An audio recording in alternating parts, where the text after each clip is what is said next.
habeen wanaagsan daawadayaal kuna soo dhawaada xarunta wararka ee dunida ee BBC London. Qodobada wararka caalamka caawa ugu waaweyn waxa ay kala yihiin iyadoo uu taagan yahay khilaafka heshiiskii dekada Berbera ayaa madaxweyne Muuse Biixi Cabdi uu maanta u ambabaxay Imaaraadka Carabta. Baarlamaanka Somaliland waxa ay taageereen heshiiskii DP World. Warbixin ayaanu idinkaga haynaa.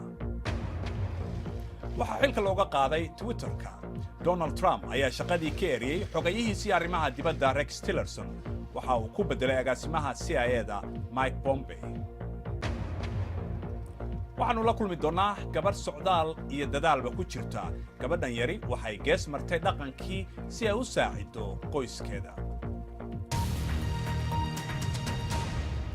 kadib markii baarlamaanka Soomaaliya uu shalay sharci darro ku sheegay heshiiskii saddex geesoodka ee u dhaxeeyay shirkadda DP World jamhuuriyadda iskeed ugu dhawaaqday madax banaanida ee Somaliland iyo Ethiopia ayaa golaha wakiilada ee Somaliland maanta fadhi ay yeesheen waxa ay ku soo saareen go'aamo ay ku sheegeen in ay ku taageerayaan heshiiskaasi horumarinta maalgashiga ee dalka. waxaanay si gaar ah u xuseen in heshiiska dekada Berbera maalgashiga loogu samaynayo iyo kuwa kaleba in Somaliland ay u madax bannaan tahay oo aanay Soomaaliya u daba fariisan doonin. waxaa hadaba go'aanka xildhibaanada akhriyay xogayaha golaha wakiilada ee Somaliland. goluhu isagoo gudanaya waajibaadkiisa dastuuriga ah wuxuu si buuxda u ayiday maalgashiga khayraadka dabiiciga ah iyo kaabayaasha dhaqaalaha ee dalka si loo xoojiyo kobcinta dhaqaalaha, shaqo abuurista iyo nolosha bulshada guud ahaan.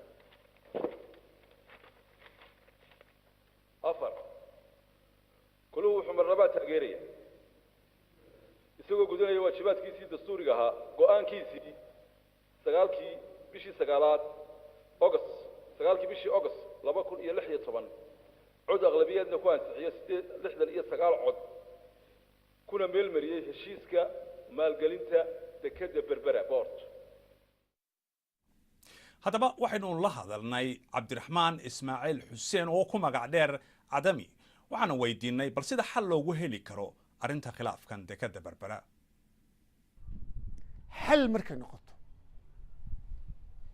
waxa laga yaabaa in bini'aadmigu hadduu isku taxallajiyo daacadna kaya xal gaari karo, laakiin way adag tahay markay gacmo shisheeye ay ku jiraan meesha,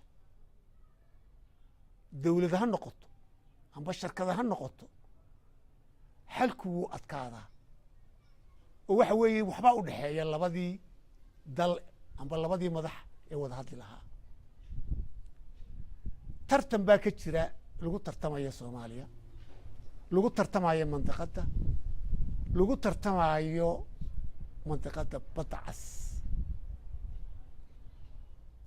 dawladaha iskaga soo horjeeda dana kala gaara kale inta oo weliba marka loo eego awoodda Somaliland iyo Soomaaliya ka xoog weyn, dhaqaale ahaan ka xoog weyn, ciidamo ahaan ka xoog weyn, yacni awood badan iyo influence badan leh. waxay leeyihiin dana gaara iyo masaalix. masaalixaasi iyo masaalixa Soomaalidu waxaa laga yaabaa inay iska hor yimaadaan, laakiin haddaanad ka gaashaaman, haddaanad caqligii la iman, haddaanad itaal ahaan isxambaboorin, danahoodun baa ka fulaya. kuwaagu waxay ku dhacayaan meel cidlo ah. waxaan markaa aanu qabaa inta itaalku caynkaa yahay, inta dawlado waaweyni ku hardamayaan Soomaaliya iyo Somaliland, gaar ahaan Soomaaliya, xalku wuu adkaanayaa. waxaanan qabaa inay muddo qaadan doonto inta arrinkaa laga soo dego ee aynu isku fahamno Soomaaliya iyo Soomaaliya isku fahmayaan. Cabdiraxmaan Ismaaciil Cadami oo jooga magaalada Hargeysa. madaxweyne Trump ayaa maanta eriyay xogayihiisii arrimaha dibadda Rex Tillerson waxaana uu ku bedelay agaasimaha CIA-da Mike Pompeo. madaxweynaha Mareykanka ayaa xilka qaadistaasi ku shaaciyay Twitterkiisa waxaana Tillerson uga mahad celiyay shaqadii uu qabtay. wuxuu sidoo kale magacaabay agaasimaha cusub ee CIA-da oo noqonaysa Gina Haspel haweeneydii ugu horeysay ee xilkaasi qabata. waxaa la sheegayaa in Tillerson aan horey loogu wargelin in xilka laga qaadayo waxaana arrintan ay ka dambeysay bilo ismaandhaaf uu u dhaxeeyay isaga iyo Trump. Rex and I have been talking about this for a long time. Aniga iyo Rex arrintan muddo dheer ayaanu ka wada hadlaynay. xaqiiqdii iskuma xumin laakiin waxaanu isku khilaafnay heshiiska Iran. Waa heshiis liita laakiin isaga wuu la wanaagsanaa. Anigu waxaan rabay inaan jabiyo ama bedelo laakiin isagu wuxuu qabay fakarka ka duwan. Aniga iyo Mark Pompeo isku aragti ayaanu nahay. Faahfaahin dheeraad ah oo ku saabsan warbixintaasi iyo kuwa kale waxaad ka heli kartaa bogayaga bbcsomali.com adiga oo si fudud uga geli kara mobilkaaga. wasiirka arrimaha dibadda ee Ruushka Sergey Lavrov ayaa sheegay in aanay u hoggaansamaynin waqtiga ay u qabatay Britain si ay u sharaxaan basaaskii labada dhinacba u shaqayn jiray ee Ruushka ahaa ee dhawaan la sumeeyay. Ra'iisul wasaaraha Britain ayaa sheegtay in sunta Novichok la yiraahdo Ruushka lagu sameeyo la adeegsaday. Maxaynu haddaba ka ognahay arrintan? Waa kan Cabdiraxmaan Bidhaan oo noo faahfaahiya.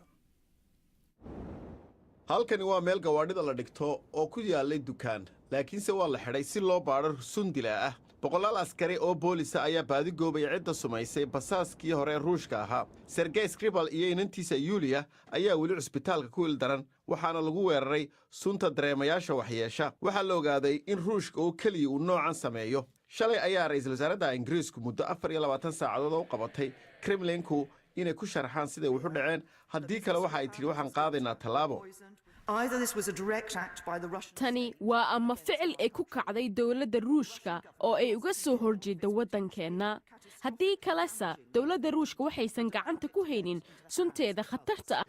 safiirka Ruushanka ayay tahay inuu caawa 12 habeenimo ka hor jawaab cad keeno. Ruushka ayaa dafiray inay ku lug leeyihiin weerarkani iyadoo madaxweyne Putin uu ka warwareegay jawaabteeda.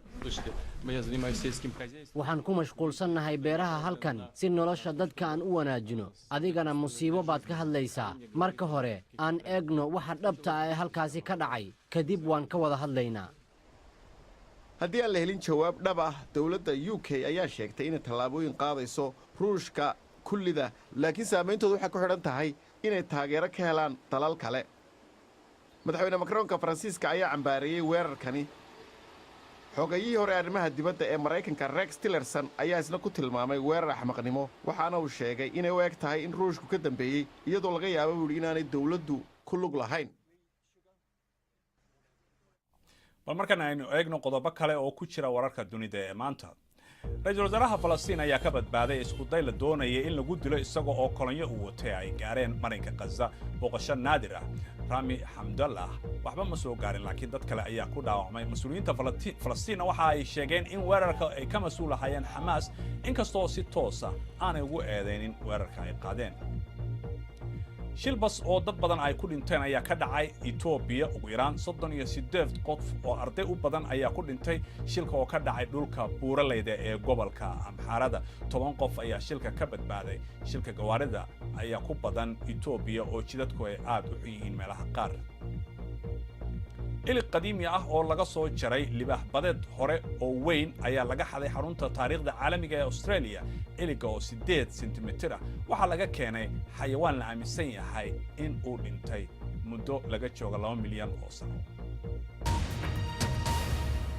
haddii garaaca wadnahaaga uu gaabis yahay waxaad u baahan tahay qalliin iyo weliba aaladda pacemaker la yidhaahdo si uu markaasi u dheelitiro. qiimaha qalliinkaasi waa $5,000 balse waa ku qaali inta badan dadka ku nool wadamada Afrika ee saxaraha ka hooseeya. Tirokoob la sameeyay ayaa muujinaya in sanad kasta 2 milyan ay u dhintaan sida uu ku warramayo Cusmaan Cabdi Xasan. waa isbitaalka guud ee Karejo halkaasi oo qof lagu xirayo qalabka wadnaha. dhaqaatiir Mareykanka iyo Yurub ka socda ayaa keenay qalabka wadnaha ee hay'adda Britain ee Peace for Life iyo kuwa xiriirka la leh. waa qaliil nolol lagu badbaadinayo iyo sidoo kale mid ay ku tababaranayaan dhaqaatiirta Kenya. qalabka wadnaha ee pacemakerka wuxuu isu dheelitiraa garaaca liita ee wadnaha kaasi oo xaaladaha qaarkood dhimasho keeni kara. bukaanada aan iska bixin karin qalliinka waqtigooda ayay sugaan. xaqiiqdu waxaa tahay dadka halka ku nool boqol jeer bay ka fursad yar yihiin inay qalabkan pacemakerka helaan ee wadnaha dadka ku nool haddaynu eegno maraykanka amaba galbeedka yurub dabcan halkana cudurrada sidaas wadnuhu way ka jiraan marka waxay u baahan tahay in la caawiyo oo dadka la siiyo sida ay u heli lahaayeen qalabkan jane waxay ka mid tahay bukaanada nasiibku u helay in qalabkan lagu xidho waa hooyo 6 carruura dhashay iyadoo soo kabanaysa oo qaybta dumarka ku jirta ayay sharaxday in 4 sano ay wadnaha ka xanuunsanayd si fiican uma neefsan karin kor uma kori karin jaranjarada degdegna uma degi karin haddii aan wax badan hadlana waan suuxayay waan ka mahadnaqayaa isbeddel ayaan dareemayaa ma filaynin in qalabkan laygu xidho maxaa yeelay ma awoodin $5,000 waan naxay waxaan go'aansaday inaan guriga ku laabto maxaa yeelay ma jirin dariiq aan lacag noocaas ah ku ururin karo dowladda deegaanka way la socotaa in baahida hawshan ay muddo hoos u dhacayn kadib markii deeqbixiyaasha ay tageen ninka taageeraya waa guddoomiyaha gobolka ballanqaad ayuuna sameeyey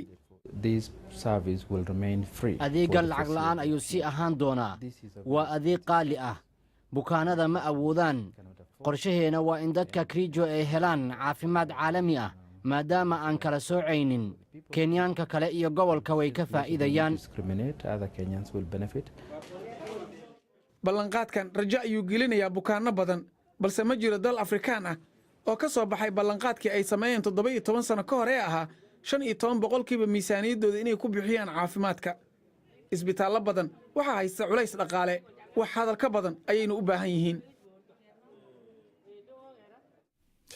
xagga ciyaarahana horyaalka kooxaha Yurub kooxda Manchester United ayaa caawa waxa ay kula ciyaaraysaa Sevilla garoonkeeda Old Trafford ciyaartani ayaa markii ugu horeysay ee heerkan ay soo gaaraan tartankan ilaa bishii April ee 2014 lugtii hore Sevilla garoonkeeda lagu ciyaaray waxay ku dhamaatay eber Nadia waa gabar yar oo ku nool magaalada Peshawar ee dalka Pakistan waxay xirataa dharka ragga si ay ugu shaqaysato mooto waxa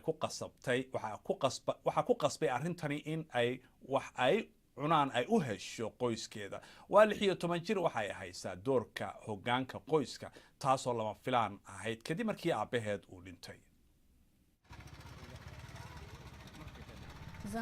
magacaygu waa Nadia aabbahay iyo hooyaday waa ay kala tageen ayeeyaday ayaana la noolnahay reerkeenna waxa uu ka kooban yahay dumar oo keliya halka wiil ee ila dhashayna balwad ayuu leeyahay mana shaqaysto sidaas daraaddeed ayaan anigu ugu shaqeeyaa reerka inkastoon ahay qofka ugu yar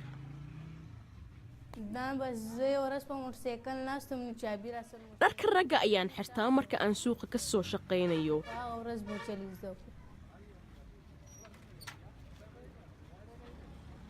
shaqooyin kalena waan qabtaa sida dhaqidda alaabta iyo nadiifinta guryaha qoysaska aan u shaqeeyo ayaa toddobaadkii isiiya 200 oo rubi markii ugu horreysay oo aan mootada gurigeenna hortiisa ku arkay horay ayaan ka daaray maalin gudihiisana waxaan ku bartay sida loo wado dadku waa ay i fiirfiiriyaan marka aan mootada saaranahay sidoo kale aad ayay ii fiirfiiriyaan marka aan dharka wiilasha xiranahay way ila yaaban yihiin waan ku qasbanahay inaan xirto si aan u shaqaysto reerkaygu waa iska sabool yididiilooyin badan ayaan lahaa ciidanka ayaan rabay inaan ku biiro balse hadda keliya waxaan rabaa inaan taksi gato si aan nolol maalmeedkayga uga helo mar kasta uu walaalkay guriga yimaado waa uu daroogaysan yahay wuuna ila murmaa isaga oo ka cabanaya saaxiibadiis oo ka yaaban sababta ay walaashii mootada u wado oo ay bannaanka uga soo shaqayso waxaan ku dhahaa waan joojinayaa shaqada